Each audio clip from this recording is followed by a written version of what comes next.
విజయుడు, అజయుడు అని యువరాజులిద్దరూ ఆశ్రమంలో గురువుగారి వద్ద విద్యాభ్యాసం పూర్తి చేశారు. వారిని తిరిగి రాజ్యానికి పంపేలోపు ఓ చిన్న పరీక్ష పెట్టాలనుకున్నారు గురువుగారు. ఇద్దరిని పిలిచి, నాయనా, మన ఆశ్రమానికి 70 మైళ్ళ దూరంలో కొన్ని ఆటవిక జాతుల వారి గృహాలున్నాయి. వాటిలో అమూల్యమైన మరకతమణి ఉంది. దాన్ని ఎవరు తొందరగా తీసుకువస్తారో వారే ఈ పరీక్షలో విజేత అని చెప్పారు. దాంతో యువరాజులిద్దరూ గృహాలను వెతుక్కుంటూ బయలుదేరారు. దారిలో వారికొక వ్యక్తి తీవ్ర గాయాలతో కనిపించాడు. ఆగితే ఆలస్యం అయిపోతుందని అజయుడు ముందుకు వెళ్ళిపోయాడు. కానీ విజయుడు మాత్రం ఆగి అతడికి మంచినీళ్లు ఇచ్చి ఎవరో ఏంటో కనుక్కున్నాడు.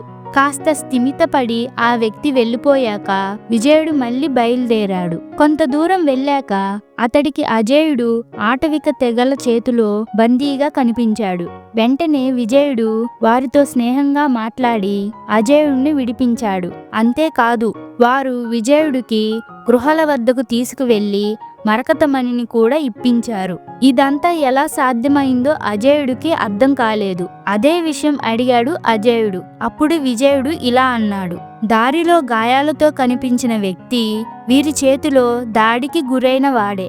వాళ్ళెలా ప్రవర్తిస్తారో అతడే నాకు చెప్పాడు. దాన్ని బట్టి వారిని నా మాటలతో ఆకట్టుకున్నాను. వాళ్ళ ద్వారానే మణిని కూడా సంపాదించాను అని చెప్పాడు. మనం ఇతరులకు సాయం చేయడం వల్ల మనకి తిరిగి మంచి జరుగుతుంది అనే విషయం అప్పుడే అజయుడికి అర్థమయ్యింది.